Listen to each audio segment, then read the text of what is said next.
Welcome back to Off-Season Outlook. Today we're going to be going over the hidden cost the Rams are incurring by deciding to take a big swing on Ty Simpson at pick number 13 in this draft. There are the obvious problems with this decision. One being that the Rams are in a win-now mode. They have a 38-year-old Matt Stafford coming off an MVP season. They have a roster that is built to win now. So foregoing taking a player that could make a more immediate impact, say Mekhi Lemon, say Kenyon Sadiq, say a guard, and instead opting for setting themselves up for the future, that's an obvious hindrance. They're not going to have that extra playmaker for a Super Bowl run right now. But in this video, I want to focus on really the hidden costs of drafting Ty Simpson because I really feel like there's a lot that gets overlooked when analyzing a pick like this. First off, I just want to preface that I really believe that in NFL team building and roster management, they're moving towards an approach where you just take swings at quarterbacks. You take as many swings as you can, and I believe the Cleveland Browns are at the forefront of this. We see that with them taking Shadur Sanders, Dylan Gabriel, Taylor Green.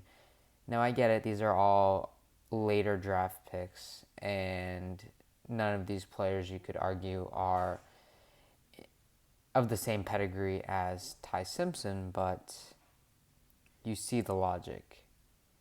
You want to get as many shots on goal as you can to increase your chances of hitting that guy.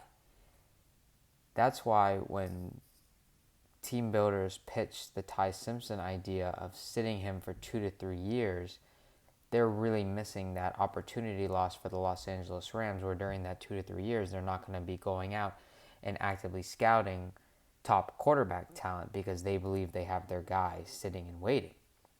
By approaching each draft with the idea that their successor is already in the building, they're foregoing the opportunity of realizing what they actually have with Simpson.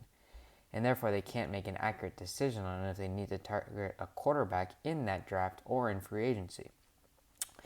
This exact thing happened with J.J. McCarthy.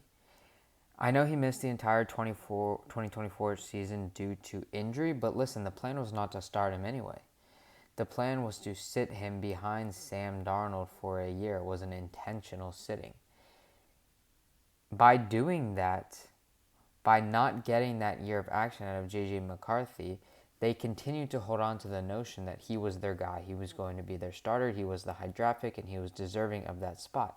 And because of that, they passed up on Jackson Dart. Literally, with the 24th pick, they took Donovan Jackson, an interior offensive lineman, one pick before the Giants took Jackson Dart. And I'm not saying Jackson Dart is a proven commodity. But listen, it doesn't look very good right now for J.J. McCarthy with them bringing in Kyler Murray. It looks like that project the Vikings are already giving up on. And no doubt in that year, the Vikings had no intention of going after a quarterback.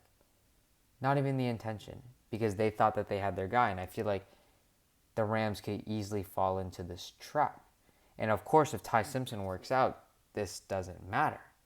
But I feel like this cost has to be weighed when making a decision because it's not really surface level.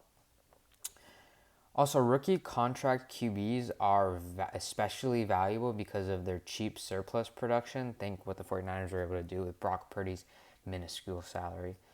But sitting him too long, like these 2 to 3 years behind Stafford that everyone's pitching as like this incredible idea, burns those cheap years without Simpson actually learning anything on the field.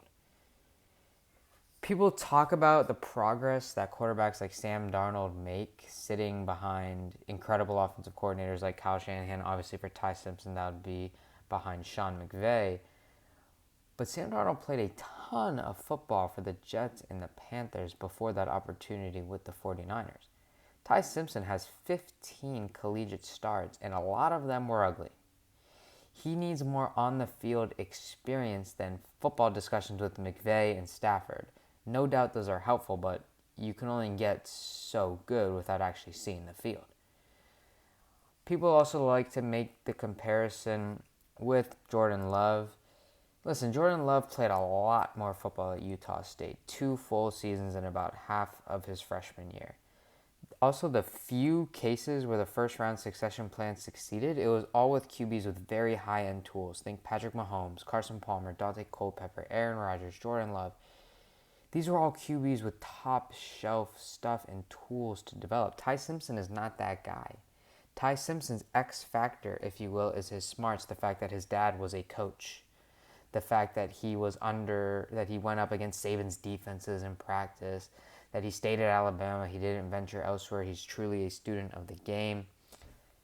That's all fine, but if he's not getting on the field, how much smarter can he get before the returns are just not there? I also think organizational complacency can really be stifling, and I know the Rams do everything in their power to combat that, so I'm not saying that it's going to overcome them. But listen, of course, I understand in order to take off in 2016, the team traded a total of 6 picks to the Tennessee Titans that included 2 first-rounders and 2 second-rounders. Stafford cost the Rams, Goff, 2 first-round picks and a third-round pick. And Snead and McVay expect them to be drafting at the back of the first round each year. So having this premium pick at 13 was a bonus gifted to them by the Atlanta Falcons, and they did make sure to capitalize on that. I have to give them credit. But all I'm saying is that this is a lot, with the plan to sit Ty Simpson those 2 to 3 years, that only extends the severity of the fact that they might miss on Ty Simpson. Ty Simpson might not be that player that they hope he can be, whether that's because of his physical limitations, whether that's because of his inexperience.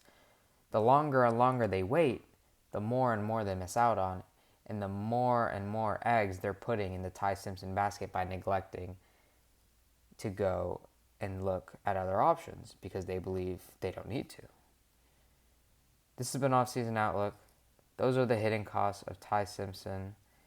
Obviously, this whole discussion is meaningless if Ty Simpson is their franchise quarterback, but there are hidden costs associated with decisions like this, and they should be mentioned. Thank you very much.